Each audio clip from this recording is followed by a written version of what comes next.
कारण बाहेरचे हे दिल्ली जे बसलेले आहेत अमित शहा नरेंद्र मोदी यांना हेच हवंय, यांना या पुरोगामी महाराष्ट्राची चीड आहे. का आहे? कारण आपण हुकुमशाही मानणारे नाहीत, आपण लोकशाही मानणारे लोक आहोत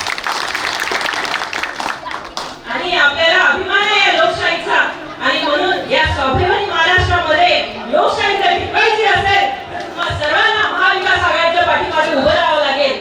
आणि इथे बसलेले जेवढे चेहरे मला दिसत आहे त्या चेहऱ्यावरचा भाव मी वाचू शकत आहे की कोथरूड येथील हे जे स्वाभिमानी लोक आहेत हे निश्चितच देशहिताच्या पाठीमागे उभं राहतील.